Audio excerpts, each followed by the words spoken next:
Hi and welcome back to another lesson in the physics video series. Today we're going to be talking about refraction applied to light passing through a translucent substance. If you remember, back in the last video we talked about water wave refraction and we looked at problem 50 and we showed you that when a wave of a longer wavelength was coming from deep water, crossing a boundary and going into shallow water, the wavelength of that same wave shortened in the shallow water and also the wave slowed down. The wave came in at a certain angle incident to the normal line, and then it refracted at some different angle against the same normal to that boundary. What you needed to take away from the water wave refraction lesson was very simple. The frequency of the wave was the same on both sides of the boundary, but since that frequency must be the same, the speed and wavelength must compensate. We then did a problem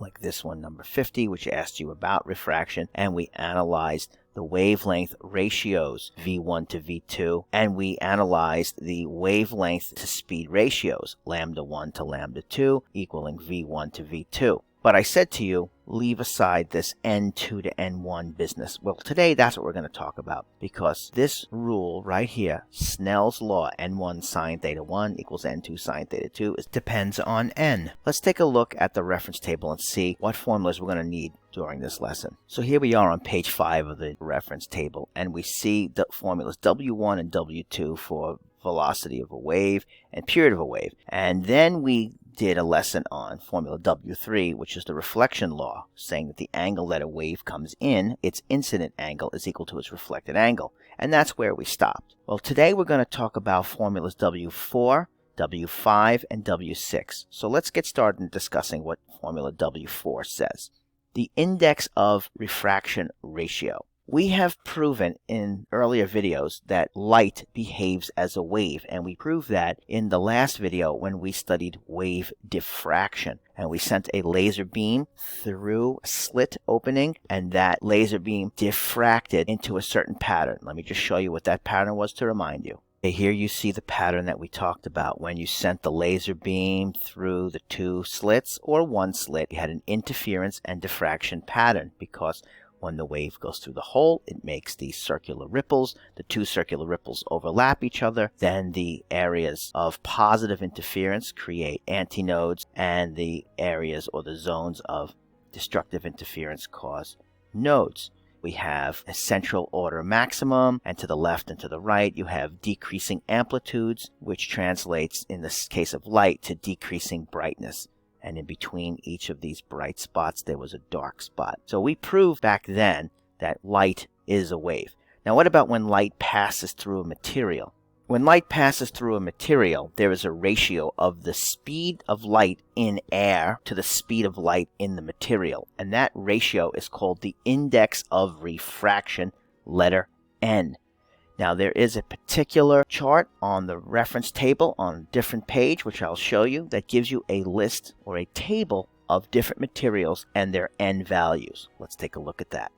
Inconveniently located on page 2, 3 pages back from where you were, you will see that there is a table called the absolute indices of refraction. For a given frequency of light, 5.09 times 10 to the 14 hertz, which you should remember, 5.09 10 to the 14th is a shade of yellow light from this table above you, which is the electromagnetic spectrum. You can see that for a given color of light, air, corn oil, diamond, ethyl alcohol, and several other translucent materials like water and zircon and lucite have values. Air has an index of refraction of 1. Now there's no unit on this.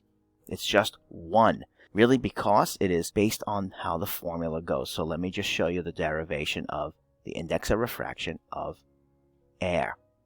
To determine the index of refraction of air, we use the index of refraction formula W4. So the speed of light in air from the first page of the reference table is 3 times 10 to the 8th meters per second.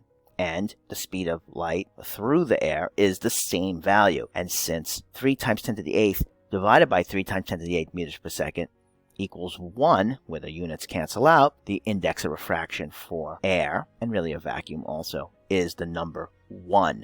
All other values will be different because the speed of light in those materials is much slower than it is in air. So you have a smaller number going into the speed of light, which gives you a value that is greater than 1. Let's just take a look at that chart real quick. And we're back at the absolute index of refraction chart, and you can see that air, out of all of these substances, is the lowest number. It is the number 1. 3 times 10 to the 8th divided by itself gives you number 1. Now everything else in relationship to that will have a number that is greater than 1. As I mentioned earlier, you can see the absolute index of refraction helps us figure out the speed ratio of the ray of light, the light wave, in that material compared to what it would be in air. 1.47, 2.42. The higher the number on this chart, the slower the light travels through that material. So let's take a look at glass. 1.66, 1.52. There's different kinds of glass. So these different materials. 1.66 is a slower speed through that glass than it would be through crown glass at 1.52.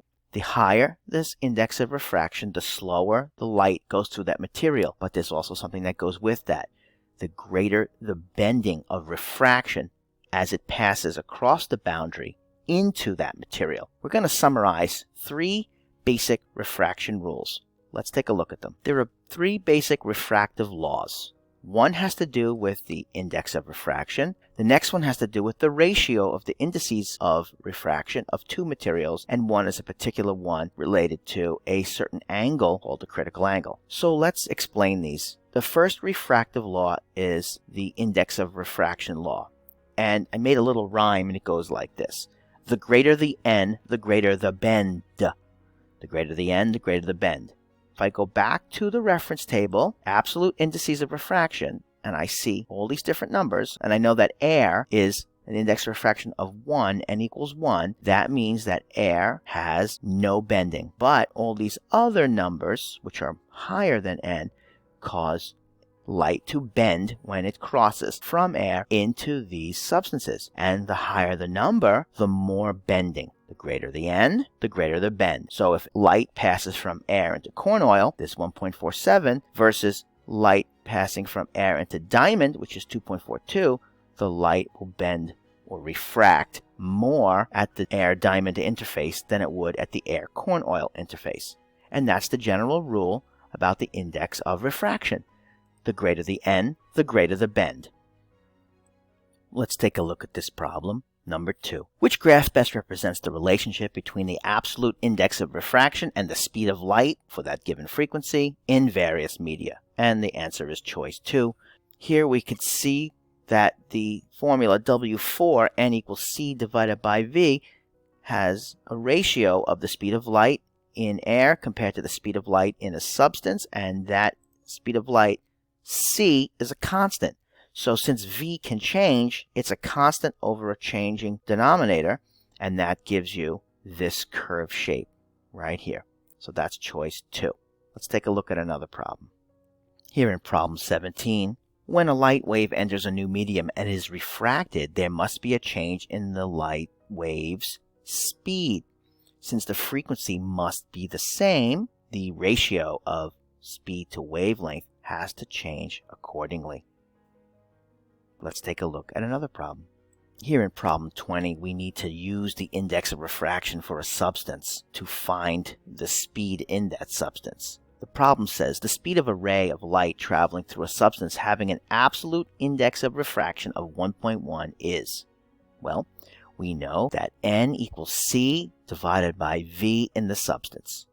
Since 1.1 was given as the n value, and the speed of light comes off the first page in the reference table, we can then algebraically manipulate this formula to solve for speed, and we get 3 times 10 to the 8 divided by 1.1, it has no units, and gives you a speed of 2.7 times 10 to the 8th meters per second.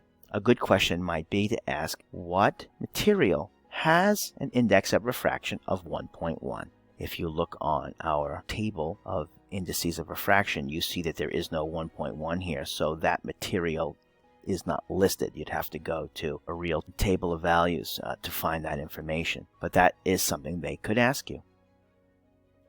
Okay, let's take a look at one more problem. Number 35 shows that the diagram of a ray of light passing from air to glass approaches at an angle of incidence of 0 degrees, meaning it comes down straight along the normal.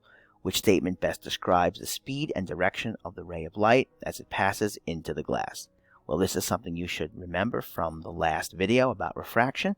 If a wave comes in at 0 degrees, offset 0 degrees, right down the normal, there is no refraction bending.